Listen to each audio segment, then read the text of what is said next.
Maayong hapon diha, Brad. Ako lang ning i-explain in a short clips ba, video clips. So, usasod sa ako og yung kanang way of teaching bitaw sa usa ka tawo. Ako yung reductionism ba. Reductionism means i-simplify gyud ako as soon as ma-simplify na ako ba nga dili kayo bitaw complex ang pag digest sa mga learning lesson para masabtan in a layman's term ba, okay? But muna giingon ni Albert Einstein, idol gini nako nga brilliant man gini siya. Everything should be made as simple as possible, but not simpler. Okay, akong i-simplify. For example, ang cellphone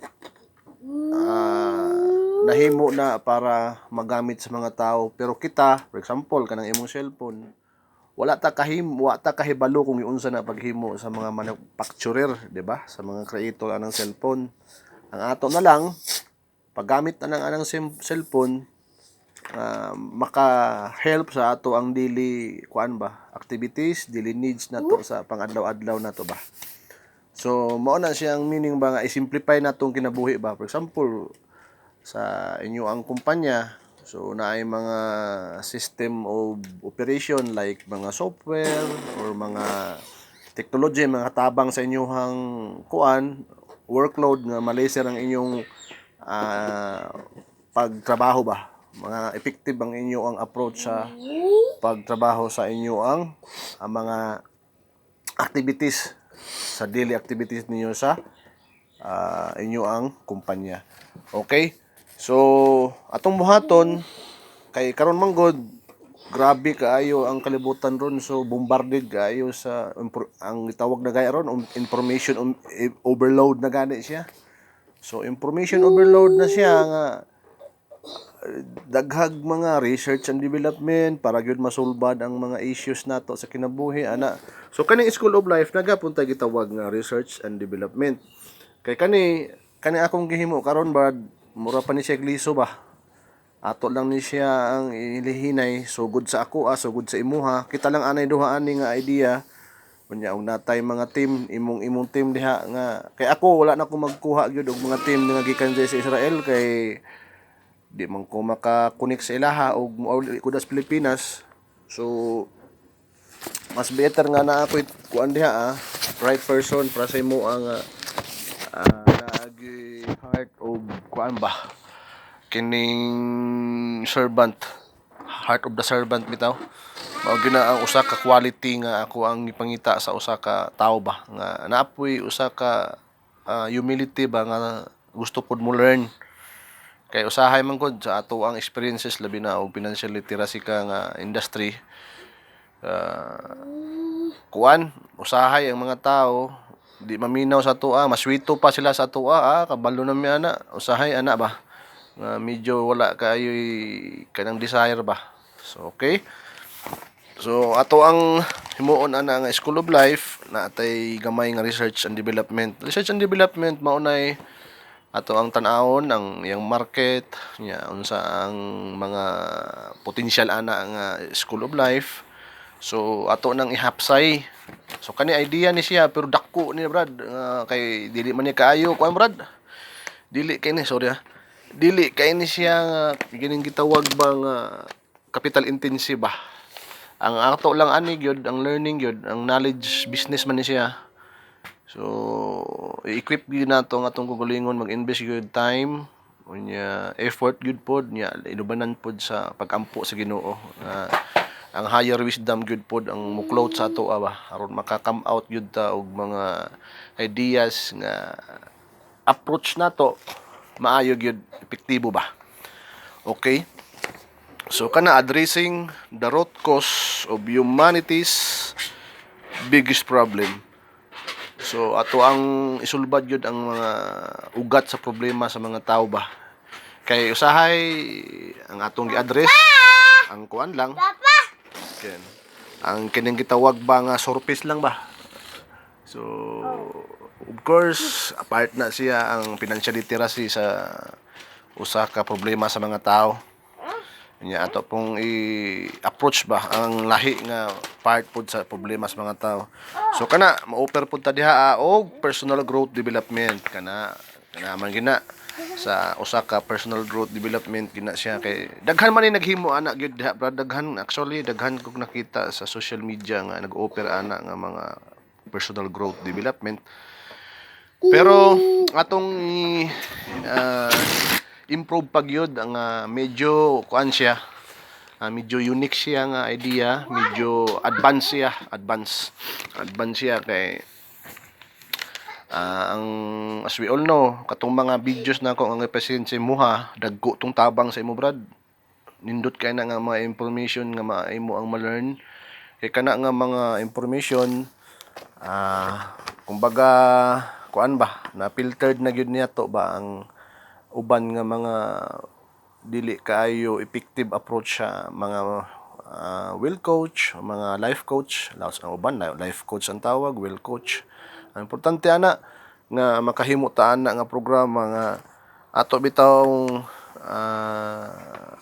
makiter ni nga services sa uban nga mga kumpanya. And then murag ang mahitabo ana brad, murag mo-offer pud ta diha og consultancy services kunang mga kumpanya, mga school leaders, mga government officials, mga religious groups, kung gusto lang ba, kung kinsa lang to i-offer ni nato sa public, aron na tay variety of services ba, dili lang ingon nga personal growth lang siya. And then naman tay resort, actually apart na kaana brad sa ako ang kuang gyud sa Ginoo, part na kaana sa ako ang advokasya sa kinabuhi ba nga ikaw gyud pod ang right person mo nang gikunik kuga sa ako agyud kay for the very longest time nangita jud gud po og right person ba nga kasaligan nako sa ako ang mga advokasya sa kinabuhi nga successful gud pod ang kana nga mga movement nato sa ako ang personal nga kinabuhi.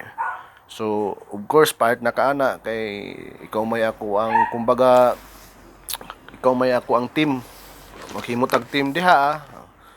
Ang name nato ana Rise Up. Kung gusto nga team mo Rise Up ba. Team Rise Up mga mausab ra na kung nanatay research and development kay ato nang ihaom pohon kay ang pinaka hardest part na ko kay wala man ko diha sa Pilipinas god. So ang market taste ba lahi-lahi baya sa Israel lahi diri diha lahi. So dili kay ko maka-figure out ug unsay may market nga kuan diha taste sa mga tao, kumbaga unsay effective approach nato. So kanin lang in general lang ni siya karon puhon una na ko diha ato ning hinahinayan og calibrate ug unsay gihaom nato nga pwedeng mahimo diha sa ato ang community nga magsugod na diha sa usa ka resort diha puhon sa Cacauba, sa Monterico, na San Vicente nga diha mahimo na nga usa ka center of influence sa tibuok nga Leyte o tibuok Pilipinas o tibuok kalibutan kung gustohon sa Ginoo. Of course napanas kamot sa mga Ginoo kay kani nga idea dako kay ni siya nga potential in the future kung makakreate og team nga maka kuang gyud revolutionize gyud sa mga tao ba. Okay? So answers to everyone's problem. So kana mo na ang mga answer nato sa tanan problema sa tao ba. So ang uban atong ikiter nga moana sila nga eskwelahan or pwede na to online na siya kay online consultancy maghimo ta ang kalisod na ron although mubo ra akong oras sa trabaho sa kuan pero kini akong bata manggod ako mo nagbantay diri sa balay nya dili kay ko daghang kay distraction ba sa ako kay daghan po ko'y mga kuang good pod seminars nga giatinan na ko'y sa Bible study namo ya ang bata pod magsigsamok-samok sa kuha agay oo distractive guys sa kuha muna usahay nga di ko makahimo ligi pod sa ako ang mga kuan curriculum nga ay ako but anyway ako lang kay simplify nga mga kuan lang extra time na to ba maka himo gyud ko ana nga school of life in the future. So nindot kay ni Brad kay intangible as I know intangible nga business kuan ba proposal na ko sa imuha sa ato ana tanan nga grupo pohon ana muna empowerment in a holistic approach ba. So atong i-empower gyud ang mga tao in a holistic approach siya kay as we all know muna siya ang religion ba. Ang religion without science is lame and science without religion is blind. So of course ang religion man god ato nang studyhan ako naman tong gipang sense muha ang mga uban nga mga idea na so atong ikuan revolutionize ba ato ang baguhon nga kuang gyud holistic ang approach nato. So kana lang anay Brad at least na-explain nako ba in a simple way nga pohon basig na pug kay mga idea nga nindot pug kaayo ba nga ato ni siyang ma-systematize bitaw.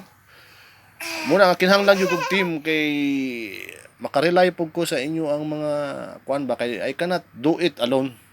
Nindot ang idea but kung nag-inusara ako di gini na ko mahimo okay I need team nga mo help pud sa ko nga of course sa business side ani kinahanglan man gini siya money funding nga masustain nato ni siya pero kuan lang God's perfect time ato nang hinahinayon nga mahimo ni nato. Salamat kay Brad sa imo ang time ug may God bless you. Bye bye.